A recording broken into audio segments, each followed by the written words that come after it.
la absorción o administración sistémica del fármaco, este se distribuye hacia los compartimientos intersticiales e intracelulares.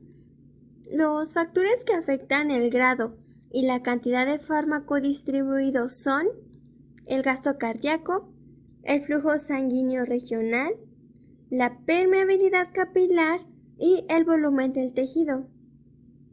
Primero, el fármaco se va hacia los órganos más perfundidos, como lo son el hígado, riñón, cerebro y corazón, y posteriormente se distribuye de manera más lenta a músculos, vísceras, piel y tejido adiposo. El nivel de distribución de un fármaco se calcula mediante el volumen aparente de distribución. El volumen aparente de distribución es el volumen de agua corporal en el que aparentemente se diluye un medicamento si estuviera en las mismas concentraciones que el plasma.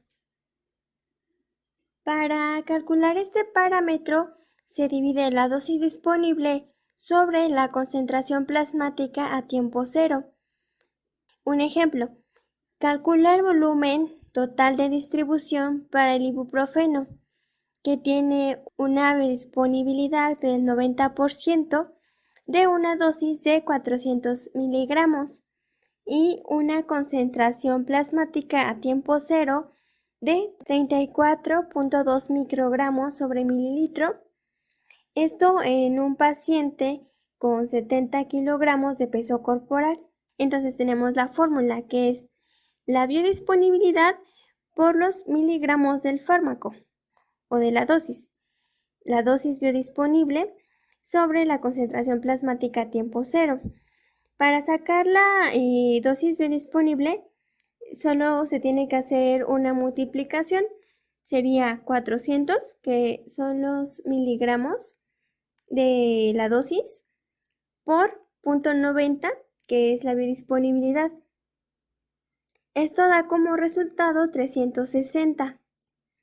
Y después sustituimos 360 sobre 34.2 microgramos sobre mililitro, que es la concentración plasmática a tiempo cero. Esto va a ser igual a 10.5 litros. Entonces, el volumen aparente de distribución del ibuprofeno será de 10.5 litros. Los volúmenes cercanos al agua corporal indican que el fármaco alcanza todos los compartimientos corporales y los volúmenes superiores indican que el fármaco se almacena en los tejidos. Factores que influyen en la distribución de fármacos. Van a estar los factores fisiológicos, farmacológicos y patológicos. Dentro de los fisiológicos se encuentra la unión a proteínas, el endotelio vascular, flujo sanguíneo, afinidad y barreras. ¿Por qué es importante la unión a proteínas? Porque las proteínas funcionan como portadoras de fármacos. Los fármacos ácidos se unen a la albúmina y los fármacos básicos a la glucoproteína ácida alfa 1. Tiene importancia clínica en los fármacos con más de 80% de unión a proteínas, por ejemplo, AINES, anticoagulantes orales, hipoglucemiantes orales e inhibidores de la bomba de protones. ¿Y por qué es esto importante? Porque el fármaco unido a proteínas no es capaz de atravesar membranas biológicas, por lo tanto, tiene acceso limitado a su sitio de acción y no será distribuido. Es inactivo, está protegido de la biotransformación, se elimina lentamente y por lo tanto su vida media es grande, lo que en consecuencia hace que disminuya su depuración. También actúa como reservorio y la fracción unida a proteínas va a estar protegida de la biotransformación. entonces no será excretada y el fármaco unido a proteínas no tiene capacidad de generar efecto terapéutico. La fracción de fármaco libre no unido a proteínas es el que se distribuye y llega a los sitios donde ejerce su acción y los órganos donde tiene lugar su biotransformación y excreción. El grado de unión a proteínas también puede verse afectado por factores relacionados con enfermedades, por ejemplo, la hipoalbuminemia. En cuanto a barreras, entre más liposoluble sea un fármaco, es más probable que cruce la barrera hematoencefálica. Sin embargo, la inflamación meningia y encefálica aumentan la permeabilidad local. Otros factores que afectaban la distribución de fármacos eran los farmacológicos y los patológicos. Dentro de los farmacológicos se encuentra la ionización, el coeficiente lípido-agua y las interacciones farmacológicas. En los patológicos se encuentra la obesidad, edema, hipoalbuminemia y deshidratación. Ejemplo: un paciente con edema, el volumen de distribución será alto, por lo tanto, la concentración plasmática del fármaco estará disminuida y el efecto terapéutico será menor.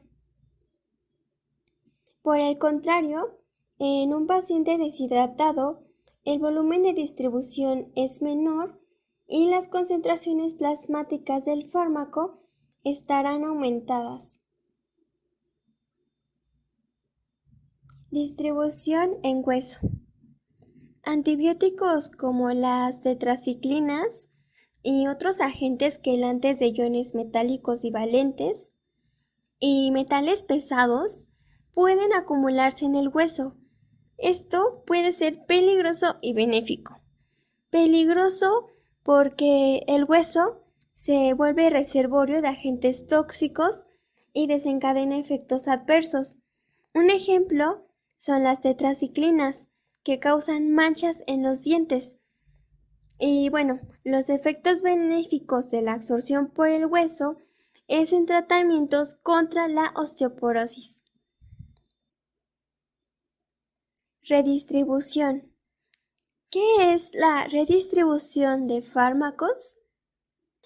La terminación del efecto de un fármaco puede ser mediante el metabolismo y excreción o mediante su redistribución desde su sitio de acción a otros tejidos. La redistribución es un factor que termina el efecto del fármaco sobre el cerebro o el sistema cardiovascular. Principalmente ocurre en fármacos que son altamente liposolubles y que son administrados por vía intravenosa o inhalatoria. Un ejemplo es el tiopental, el cual es un anestésico. Metabolismo. El objetivo del metabolismo es la activación de ciertos fármacos y producir metabolitos más hidrofílicos y polares para inactivarlos y así eliminarlos del cuerpo. Aspectos esenciales del metabolismo de fármacos. Cinética de primer orden. Es la cantidad de fármaco absorbido, metabolizado o eliminado en determinado tiempo. Es una fracción constante. Cinética de orden cero. Se refiere a que se va a absorber o eliminar una cantidad de fármaco constante y va a ser independiente de la concentración plasmática. Tiene la característica de que su capacidad metabólica se satura. Algunos ejemplos de fármacos con cinética de orden cero es la fenitoína y el etanol. Otro aspecto esencial en el metabolismo del fármaco se encuentran las enzimas inducibles de la biotransformación. El organismo dispone de 3 mecanismos para eliminar moléculas ajenas a él, los cuales son el almacenamiento tisular, la biotransformación y la excreción. ¿Qué es la biotransformación? La biotransformación son la serie de modificaciones en la estructura química de los fármacos que da lugar a metabolitos activos, inactivos o con actividad diferente a la del medicamento original. También puede generar efectos tóxicos. La biotransformación de fármacos ocurre principalmente en el hígado e involucra las reacciones de fase 1 y fase 2. La fase 1 también es llamada no sintética o de funcionalización, y ahorita vamos a ver por qué se le llama así, de funcionalización. La fase 2 es llamada sintética o de conjugación. ¿Y qué pasa en cada una de estas fases? En la fase de funcionalización, fase 1, la clave va a estar en el nombre. ¿Por qué? Porque en esta fase se agregan grupos funcionales, por eso es fase de funcionalización. Algunos de los grupos funcionales que se agregan es el hidroxilo, carboxilo, sulfidrilo o grupo amino. Aquí ocurren reacciones de oxidación, de reducción o reacciones hidrolíticas y también actividades de los CYP. El objetivo de la fase 1 es hacer más soluble al fármaco, aunque en ciertos casos da lugar a la bioactivación de profármacos. Los profármacos son aquellos que son administrados en su forma inactiva, pero que al ser metabolizados pasan a su forma activa. Algunos ejemplos de profármacos son enalaprilo, omeprazol, ciclofosfamina, clopidogrel, metronidazol, isoniazida y piracinamida. Y en la siguiente tabla, que es tomada del libro Carranza, se muestran algunas de las reacciones de la fase 1. La fase 2 se encarga de aumentar el tamaño de la molécula y hacer los fármacos más polares, o sea, más hidrosolubles, con el fin de facilitar su eliminación, aunque hay excepciones. Un ejemplo es la morfina, que al ser conjugado con glucurónido se vuelve más activo, y esto puede causar toxicidad. Para lograr esto, se conjuga el metabolito de la fase 1 con una segunda molécula. En la siguiente tabla se muestran algunas reacciones metabólicas de la fase 2. Un dato curioso: la acetilación es una reacción de fase 2. Esta es catalizada por la enzima acetiltransferasa y la actividad de dicha enzima está relacionada genéticamente, lo que ha dado lugar a la existencia de acetiladores rápidos y acetiladores lentos. Este fenómeno fue observado en la isoniazida, un fármaco que es usado en el tratamiento de la tuberculosis. Este es transformado por una reacción de acetilación. Otro aspecto importante en la biotransformación de fármacos es la inducción e inhibición enzimática. Fármacos como el fenobarbital, que es un antiepiléptico, la rifampicina, que es un antituberculoso, carbamazepina, que también es un antiepiléptico, y ritonavir, que es inhibidor de proteasas. Estos fármacos son inductores enzimáticos, y esto es de vital importancia médica, porque si estos son administrados con otros fármacos que igual sean metabolizados por las mismas enzimas, va a dar lugar a que se acorte la vida media y en consecuencia la duración e intensidad del efecto farmacológico. Por otro lado, medicamentos como la cimetidina, antimicóticos y imidazólicos como el ketoconazol y los antibióticos macrólidos como la eritromicina inhiben enzimas y pasa lo contrario. Se alarga la vida media, por lo tanto, interfiere con la duración e intensidad del efecto farmacológico. Excreción de fármacos. Los fármacos se eliminan del cuerpo sin cambios o como metabolitos. El riñón es el órgano más importante en la excreción de fármacos. Depuración o aclaramiento renal. Es el volumen de plasma que va a ser depurado o limpiado de un medicamento por unidad de tiempo. El volumen de plasma se expresa en mililitros por minuto. Otro parámetro farmacocinético es la vida media de eliminación. La vida media de eliminación es el tiempo que lleva a reducir la concentración plasmática del fármaco al 50%. Por ejemplo, el paracetamol tiene una vida de eliminación de 1.82 horas. Entonces, cuando pase 1.82 horas, se habrá eliminado la mitad del fármaco y después de otras 1.82 horas se va a eliminar la mitad de esa mitad y así sucesivamente. Y tú te preguntarás, entonces, ¿cuánto debe pasar para que se elimine todo el fármaco del cuerpo? Para que un fármaco se elimine, deben de ocurrir al menos de 5 a 6 vidas medias.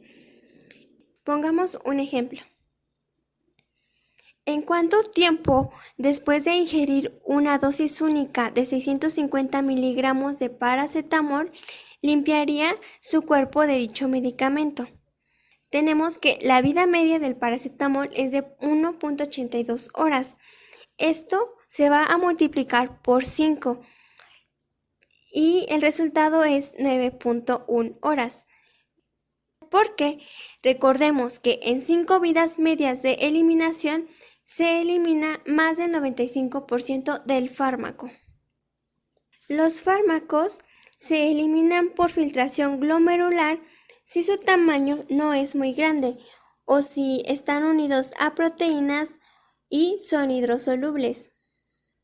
Pero, ¿qué pasa con aquellos fármacos que son poco hidrosolubles y tienen un coeficiente de partición lípido-agua alto? Lo que pasa con estos fármacos es que se someten al proceso de reabsorción desde la orina tubular, o sea, que regresan a la circulación sistémica. ¿Es posible hacer que se eliminen más rápido los medicamentos? La respuesta es sí, y esto se logra al acidificar o alcalinizar la orina. El pH urinario es de 5 a 8. Cuando hay un fármaco básico en orina ácida, predomina la fracción ionizada, por lo tanto es más fácil excretarlo, y viceversa.